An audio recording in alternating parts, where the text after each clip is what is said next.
Bismillahirrahmanirrahim. Assalamualaikum warahmatullahi wabarakatuh. Perkenalkan, nama saya Nur Arifni Taufika dan rekan saya Nura Fatimah. Kami akan coba mempresentasikan tentang praktik keuangan komunal. Praktik keuangan komunal ini merujuk pada sistem pengelolaan keuangan yang dilakukan secara kolektif oleh suatu kelompok masyarakat. Lalu uang yang terkumpul akan digunakan oleh para anggota untuk memenuhi kebutuhan ekonominya. Praktik ini biasanya berbasis solidaritas, kepercayaan, dan partisipasi bersama, serta sering ditemukannya di komunitas-komunitas baik di ibu kota, pedesaan, atau kelompok berbasis nilai agama dan adat. Secara definisi, praktik keuangan komunal adalah sistem pengelolaan keuangan yang dilakukan secara kolektif oleh suatu kelompok masyarakat untuk memenuhi kebutuhan ekonomi anggotanya. Sistem ini biasanya berbasis solidaritas, kepercayaan, dan partisipasi bersama, serta sering ditemukan seperti yang tadi sudah dijelaskan di komunitas-komunitas lokal baik di ibu kota, pedesaan, atau di kelompok berbasis nilai agama dan adat. Ada 5 ciri praktik keuangan komunal. Yang pertama adalah praktik kolektivitas.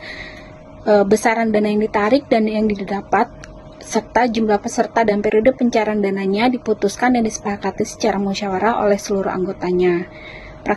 Ciri praktik yang kedua adalah gotong royong. Setiap anggota sepakat untuk saling membantu dalam hal dana dan sumber daya. Kesepakatan ini disepakati secara bersama di tahap awal. Ciri yang ketiga adalah berbasis kepercayaan.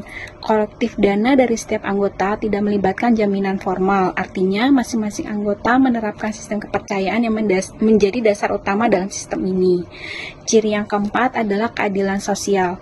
Tujuan praktik keuangan komunal ini bukan sekedar keuntungan semata, tetapi untuk pemerataan kesejahteraan seluruh anggota. Ciri yang terakhir adalah sistem informal. Sistem informal ini, kelemahan praktik keuangan komunal ini tidak terdaftar resmi seperti lembaga keuangan formal lainnya. Contoh praktik keuangan komunal di Indonesia itu ada 3 contoh. Yang pertama adalah arisan. Arisan ini sebagai bentuk praktik komunal yang bentuknya iuran rutin diundi untuk mendapatkan giliran penerimaan dana untuk para anggotanya. Tujuan dari arisan ini biasanya digunakan sebagai simpanan, bantuan dana darurat, dan sosial. Baik Julo-Julo dari Sumatera Barat, yaitu salah satu bentuk praktik keuangan komunal tradisional yang berkembang dalam masyarakat Minangkabau di Sumatera Barat. Sistem simpan pinjam atau arisan tradisional berbasis gotong royong, sejumlah orang sepakat untuk berkumpul dan menyetor sejumlah uang secara rutin. Lalu secara bergiliran uang tersebut diberikan kepada anggota. Bisa dibilang mirip dengan arisan, tetapi terdapat perbedaan signifikan dalam struktur atau tujuannya. Bantuan yang bisa berupa tenaga, uang, barang, atau jasa secara sukarela. Lebih berfokus pada aspek sosial, gotong royong, dan solidaritas. Lalu ada simpan pinjam dalam adat Bali. Simpan pinjam dalam adat Bali, 1. Ada lembaga perkreditan desa atau LPD, berbasis pada nilai gotong royong, kekurangan dan adat desa, didirikan oleh desa adat, bukan oleh pemerintah kabupaten. Berfungsi menyimpan uang warga dan memberikan pinjaman dengan bunga ringan. Sumber dananya berasal dari simpanan masyarakat adat, dana upacara, atau hasil usaha desa. Lalu sistem bunga ditetapkan berdasarkan kesepakatan adat, bukan pasar bebas. Tujuan mendukung kesejahteraan kerama desa, warga adat, pembangunan pura, upacara, pendidikan anak, dan usaha kecil. Lalu ada Banjar Adat. Sebagai unit sosial adat juga sering memiliki sistem simpan pinjam informal antar warga. Bisa berupa arisan adat, kas Banjar, atau urunan. Dana dipakai untuk kegiatan sosial, upacara, atau membantu warga yang kesulitan. Lalu ada subuk untuk petani. Sistem ini sistem simpan pinjam yang dilakukan dalam komunitas petani sawah dan digunakan untuk perawatan irigasi, perbaikan saluran air, atau modal tanam.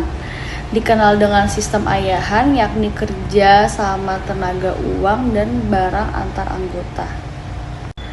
Lalu kesimpulannya, praktik keuangan komunal memiliki tujuan yang sama sehingga seluruh anggota atas dasar saling percaya secara bersama-sama mempererat sosial dan komunitas. Sistem ini memungkinkan anggota untuk saling membantu dalam memenuhi kebutuhan ekonomi tanpa harus bergantung pada lembaga keuangan formal yang berbunga tinggi, sehingga sangat sesuai dengan prinsip-prinsip keuangan dalam Islam seperti keadilan, tolong-menolong, dan larangan riba.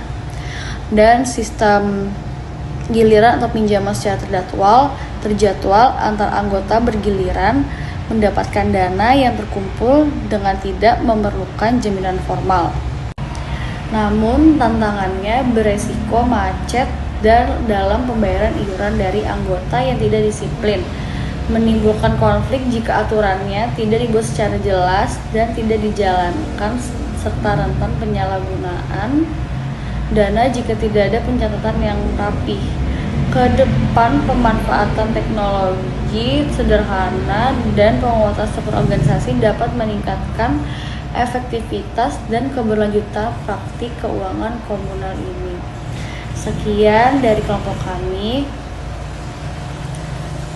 Wassalamualaikum warahmatullahi wabarakatuh.